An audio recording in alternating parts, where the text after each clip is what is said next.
അസ്സലാമു അലൈക്കും വറഹ്മത്തുള്ളാഹി വബറകാതുഹു. ബഹുമാന്യരായ സഹോദരങ്ങളെ, സുഹൃത്തുക്കളെ, സ്ത്രീകൾക്ക് സുഗന്ധം ഉപയോഗിക്കാൻ പാടുണ്ടോ? പലപ്പോഴും ആളുകൾ ചോദിക്കുന്ന ഒരു ചോദ്യമാണ്. നാം മനസ്സിലാക്കേണ്ടത്, സ്ത്രീകളെ സംബന്ധിച്ചിടത്തോളം വസ്ത്രം കൊണ്ടോ സുഗന്ധം കൊണ്ടോ ആഭരണം കൊണ്ടോ ആകർഷിപ്പിക്കാൻ, മറ്റുള്ളവരെ ആകർഷിക്കാൻ വേണ്ടി ഒരിക്കലും ആ രൂപത്തിൽ അവർ നടക്കാൻ പാടില്ല.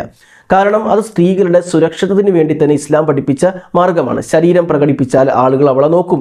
അതേപോലെ തന്നെ മറ്റു പല രൂപത്തിലുള്ള ആകർഷണീയമായ രൂപത്തിൽ അണിഞ്ഞൊരുങ്ങിയാലും അവളെ ശ്രദ്ധിക്കപ്പെടും. അതുകൊണ്ട് മറ്റുള്ളവരാൽ താൻ ആകർഷിക്കപ്പെടണമെന്ന രൂപത്തിൽ സുഗന്ധം പൂശുവാനോ ആഭരണങ്ങൾ ധരിച്ചത് കാണിച്ചു കിടക്കുവാനോ ശരീരത്തിൻ്റെ സൗന്ദര്യം കാണിക്കുവാനോ പാടില്ല എന്നുള്ളത് ഇസ്ലാം സ്ത്രീകളുടെ സുരക്ഷിതത്തിൻ്റെ ഭാഗമായി പഠിപ്പിച്ച കാര്യമാണ്.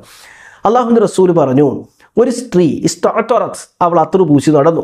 ഫമറത്ത് അല ഖൗമിൻ ലിയജിദു റിഹഹ, അവളുടെ വാസന എല്ലാവർക്കും കിട്ടട്ടെ എന്ന രൂപത്തിൽ അവൾ ബോഡി സ്പ്രേയോ അല്ലെങ്കിൽ അത്തുറോ എന്താവട്ടെ അതൊക്കെ അടിച്ച് ഇങ്ങനെ നല്ല സുഗന്ധം അവളുടെ ശരീരത്തിൽ നിന്ന് വരുന്ന രൂപത്തിൽ ഇങ്ങനെ നടന്നാൽ ഫഹിയ സാനിയത്തുൻ വകുല്ലു ഐനിൻ സാനിയ, അവളെ ഇത് കണ്ട് ആകർഷിപ്പിക്കുന്നുണ്ടെങ്കിൽ അവൾ സ്വമേധയാ ഇത് തന്നെ മറ്റുള്ളവർ ആകർഷിക്കണമെന്ന രൂപത്തിൽ ഇങ്ങനെ നടന്നാൽ അതൊരു വ്യഭിചാരത്തിൻ്റെ കാര്യമായിട്ടാണ്, വ്യഭിചാരത്തിലേക്ക് നയിക്കുന്ന കാര്യമായിട്ടാണ് റസൂലുള്ളാഹി സ്വല്ലല്ലാഹു അലൈഹി വസല്ലം പഠിപ്പിച്ചത്. അതുകൊണ്ട് തന്നെ ഒരു സ്ത്രീയെ സംബന്ധിച്ചിടത്തോളം ശരീരം പ്രകടിപ്പിച്ചുകൊണ്ടോ അല്ലെങ്കിൽ ആഭരണങ്ങൾ കാണിച്ചുകൊണ്ടോ അല്ലെങ്കിൽ മറ്റലങ്കാര വസ്തുക്കൾ പ്രകടിപ്പിച്ചുകൊണ്ടോ അല്ലെങ്കിൽ അത്തുറോ സുഗന്ധമോ പൂശിക്കൊണ്ടോ മറ്റുള്ളവരെ ആകർഷിപ്പിക്കുന്ന, അന്യപുരുഷന്മാരെ ആകർഷിപ്പിക്കുന്ന ഒരു രീതി ഉണ്ടാകാൻ പാടില്ല. ഇതാണ് ഈ സുഗന്ധത്തിൻ്റെ വിഷയത്തിലുള്ള ആകെ തുക എന്ന് പറയുന്നത്.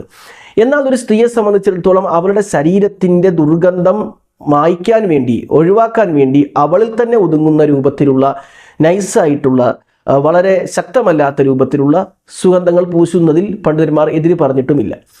അപ്പോൾ ഈ വിഷയത്തിലുള്ള മറുപടി ഇതാണ്. ചില സ്ത്രീകൾ പള്ളിയിൽ പോലും ഇതുപോലെ അടിച്ചു വീശുന്ന ഊത് പോലെയുള്ള സുഗന്ധദ്രവ്യങ്ങളൊക്കെ അടിച്ചു പോകുന്ന കാണാൻ പറ്റും. അതൊക്കെ വിലക്കപ്പെട്ട കാര്യമാണ്. അബൂ ഹുറൈറ റളിയല്ലാഹു അൻഹു നോക്കുമ്പോൾ ഒരിക്കൽ ഇതാ ജബ്ബാർ, അമത്തു ജബ്ബാർ എന്ന് വിശേഷിപ്പിക്കപ്പെട്ട ഒരു അടിമ സ്ത്രീ നടന്നു പോവുകയാണ്.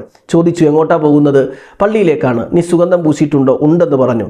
അപ്പോൾ അടിച്ചു വീശുന്ന ഒരു രീതിയിലുള്ള സുഗന്ധമാണ് അവർ പൂശിയത്.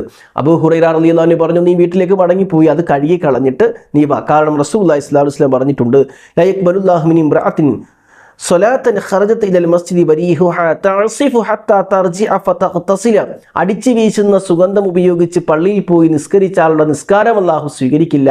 അതുകൊണ്ട് അവൾ മടങ്ങി ആ സുഗന്ധം കഴുകിക്കളയട്ടെ എന്ന് റസൂലുള്ളാഹി സ്വല്ലല്ലാഹു അലൈഹി വസല്ലം പറഞ്ഞു എന്ന് പറഞ്ഞ് അദ്ദേഹം സൂചിപ്പിക്കുകയാണ്.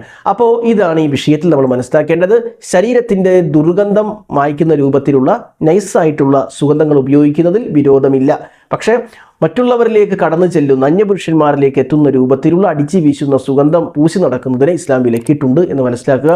അള്ളാഹു അനുഗ്രഹിക്കട്ടെ. അസ്സലാമു അലൈക്കും വറഹ്മത്തുള്ളാഹി വബറകാതുഹു.